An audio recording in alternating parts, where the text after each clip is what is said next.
Assalamualaikum warahmatullahi wabarakatuh.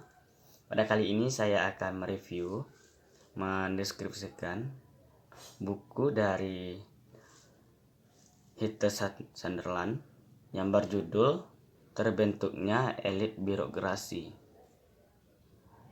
Kita ambil dari judulnya, birokrasi. Birokrasi ini merupakan suatu kepemimpinan kekuasaan yang bertingkat-tingkat, seperti rantai makanan, ya, seperti piramida. Seperti itulah birokrasi. Jadi pada terbentuknya birokrasi ini terbentuk pertama sekali pada masa kolonial Belanda. Pada masa kolonial Belanda yang dinamakan Pangreh Praja. Pangreh Praja ini adalah suatu kepemimpinan kekuasaan yang diwarisi secara turun-temurun. Kenapa diwarisi secara turun-temurun? Karena Belanda ini menjajah Indonesia secara bertahun-tahun atau berabad-abad lamanya. Jadi dipimpinlah atau diwarisi oleh Pangreh Praja. Masa kolonial, dia megang prinsip yang kukuh, yang mana dia berusaha untuk memonopolikan perdagangan seluruh yang ada di pribumi. Sedangkan penyebab pribumi, dia hanya menentukan untuk rakyat barang dagangannya. Pejabat-pejabat yang lebih rendah seperti patih sampai asisten wadana tetap menjadi tokoh yang besar di kalangan wilayah setempat. Karena lamanya menjajah selama bertahun-tahun, tentu ada goncangan atau keberanian untuk memberontak penguasaan dari Pangreh Praja ini, yaitu pada kaum priai elit Jawa, yaitu memberontak karena adanya pendidikan di kaum elit Jawa untuk mempertanggungjawabkan itu. Pada masa priai pemerintahan ada berbagai macam gaya hidup yang dilakukannya, seperti bupati. Bupati ini tinggalnya di suatu tempat yang megah, di satu kabupaten, dan gaya hidupnya sering mempoligami istri. Dalam satu perkawinan, poligami istri oleh bupati ini satu hal yang biasa dilakukan oleh bupati pada masa kolonial di kaum priai. Dan bupati ini tempatnya di rumah yang megah, walaupun tidak semegah tempat tinggal pada pejabat-pejabat VOC. Nah, adanya suatu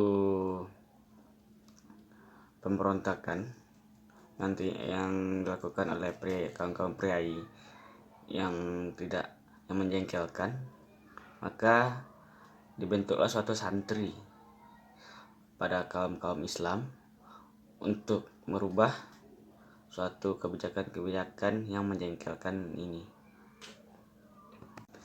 Dari pendidikan priai ini, tidak semuanya kaum priai diberikan pendidikan oleh kaum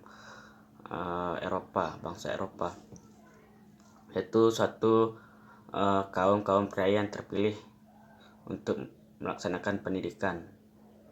Itu kaum bangsa atau bangsawan yang derajatnya tinggi.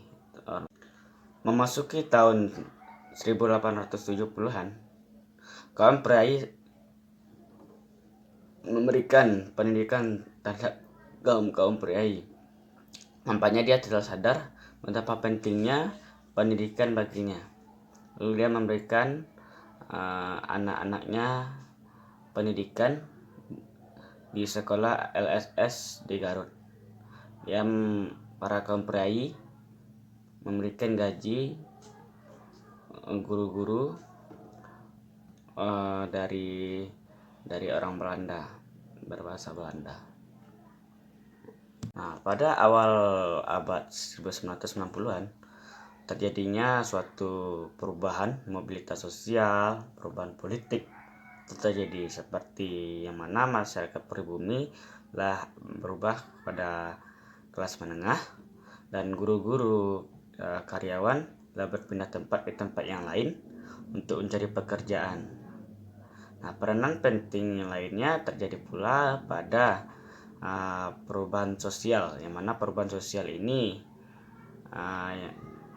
banyaknya berkembang kota-kota kecil, dan tidak ada lagi suatu membeda-bedakan antara kelas atas dan kelas bawah. Lagi adanya tidak ada lagi untuk membeda-bedakan yang mana adanya kelas rakyat jelata, ini tidak ada. Itu jadinya perubahan sosial pada masa itu.